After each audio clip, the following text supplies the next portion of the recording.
guys! So let's talk about the new episode of Kuma Power that aired yesterday on Inter FM in Japan, hosted by Utada Hikaru. It was episode number 3, and the theme was snare drums. I thought that was a pretty cool theme, and it was really unexpected. I thought since last month's theme was female vocalists, I thought that it would make sense that this month was male vocalists.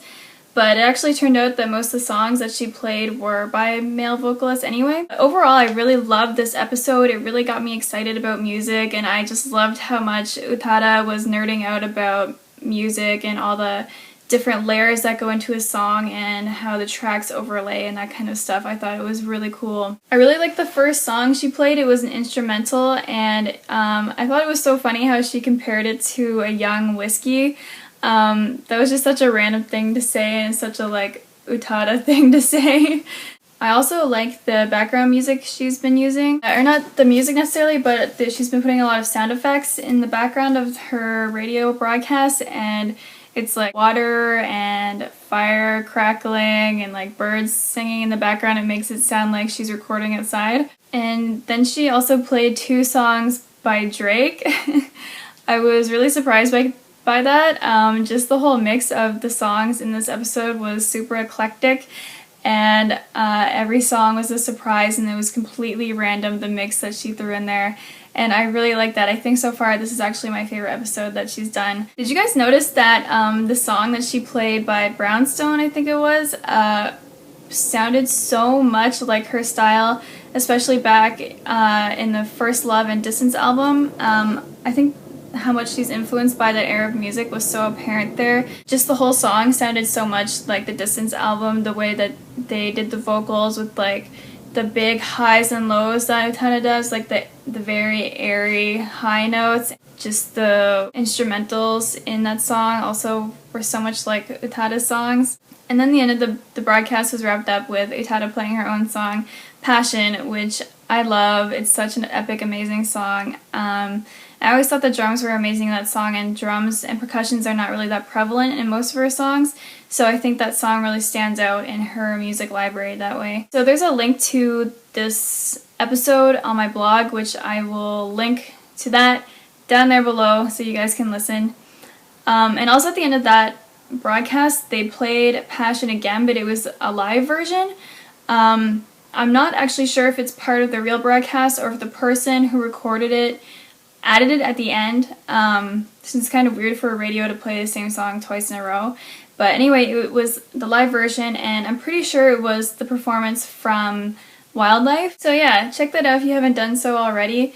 The sound quality on the recording I linked to is a little bit bad.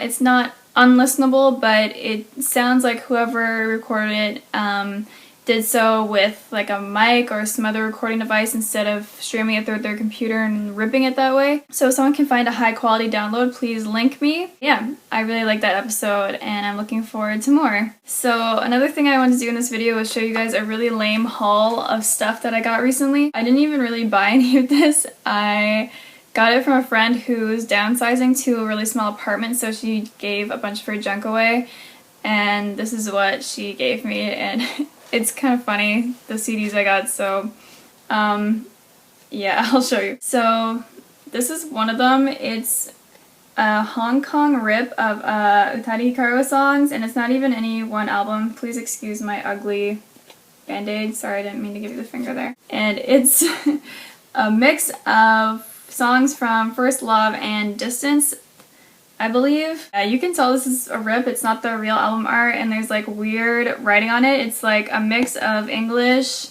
Chinese text, Japanese text, and there's like this one weird one that's like Chinese mixed with gibberish. I don't know if you guys can see it, but it's not any language I've ever seen in my life. And then there's like this bad English all around the outside. It says all rights of manufacturer and of the owner of the recorded work, reserved unauthorized copying, publisher, fomentsand broadcasting of this recording is prohibited. So I don't know why that's even on there. And then I got another one of these CDs. I haven't even listened to these, so I don't even know if these songs are actually on here. Often when you buy these messed up Hong Kong rips, the tracks are messed up. So, well, it's sometimes not even the songs that are on here, or it's like the instrumental version. This is the other one she gave me. It's a mix of just random Utari Hikaru songs, and it's, again, a weird mix of languages. It's badly spelled English with Chinese, and yeah, there's one Japanese title on here. It says Shiawase ni naza, which I'm pretty sure it's supposed to be Utari Hikaru's song Shiawase naro, I think. Yeah, the English on this is really funny. It says, "Let May give you my love," which I thought was really funny. It's like May, like the Chinese name. There's also one called Sakura, which I'm guessing is supposed to be Sakura Giraffes, and Traveling. So yeah, I'm not sure if I'll actually even listen to these, but I just thought they were funny. It's funny to have these. I'm pretty sure she got these at a store that used to be in our city, and it sold only Hong Kong rips of CDs and DVDs. And I think a lot of people who, when they first get into J-pop, accidentally buy Hong Kong rips like these because it's hard to spot if you don't know what you're looking for. I definitely did that when I first got into buying J-pop several years ago. I went to that store and I bought a Hong Kong rip of a mix of Ayumi Hamasaki songs and Amuro Namie songs, and they're really messed up. Basically, if you're gonna be looking for these things, keep an eye out for stuff that's mostly Chinese text. It'll really help you to learn what is Chinese and what is Japanese. It's quite easy once you learn the simplified alphabets of Japanese, because the Chinese don't use any simplified alphabets. So if you only see these complicated kanji, in Chinese I think it's called pinyin, this is a Chinese CD, because Japanese use their simplified alphabets mixed in with kanji. And oftentimes these come in paper cases. Usually the legit copies are in a real plastic or whatever CD case, so yeah, keep an eye out for that if you don't want to buy Hong Kong rips. She also gave me this. Okay, don't be mad. This is a burned copy of Hamasaki Ayumi's Rainbow album, and you can see this beautiful album art my friend drew on the CD. But yeah, I did listen to this, so it's not messed up like the other CDs. These two aren't J-pop, but whatever, I'll just show you anyway. I got this. I don't know why she doesn't have cases, but this is the No Doubt album, Everything in Time. It's their Rarity and B-side album.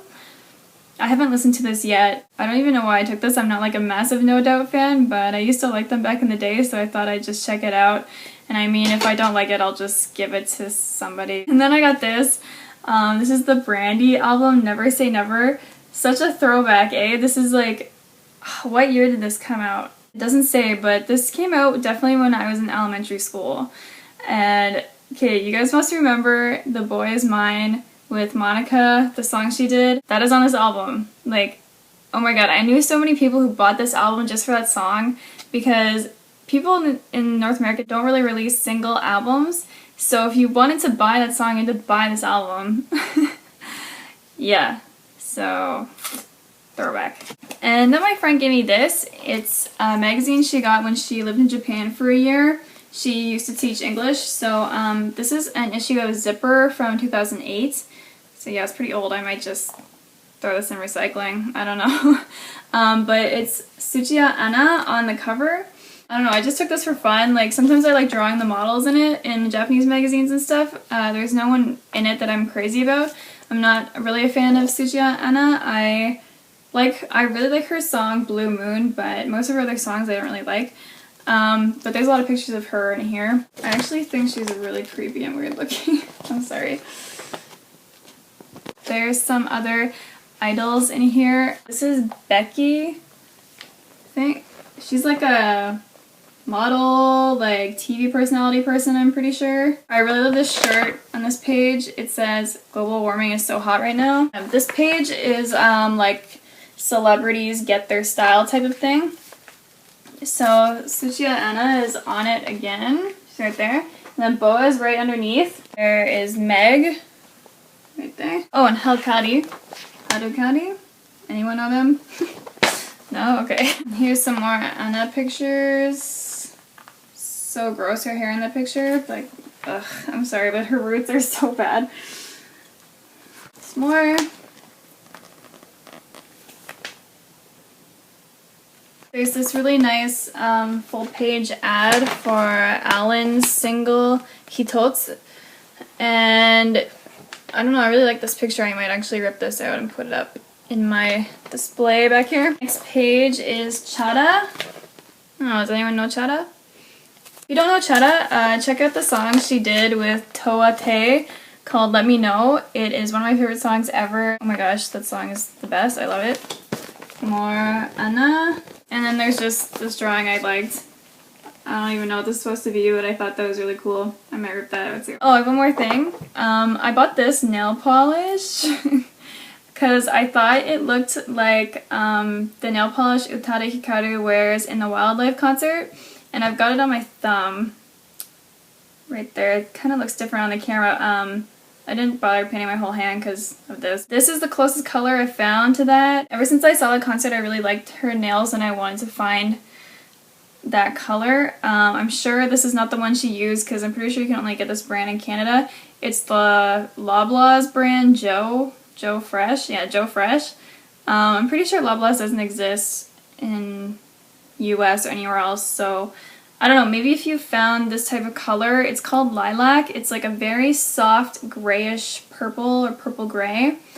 It's not exactly like hers in the concert, but it's the closest I found. And I just liked it because it looked like such a unique color. Yeah, if you have anything like this, let me know. I'm kind of obsessed. Alright, that is everything that I had to show you today, and let me know below what you thought of the new episode of Kuma Power Hour. I will have a review coming up soon. I'm recording my review tomorrow night of the new Amuro Namie album Feel, and I will upload that as soon as I can get it edited, which will hopefully be by the end of this weekend. So stay tuned for that. Thank you guys so much for watching, and I'll see you next time. Bye!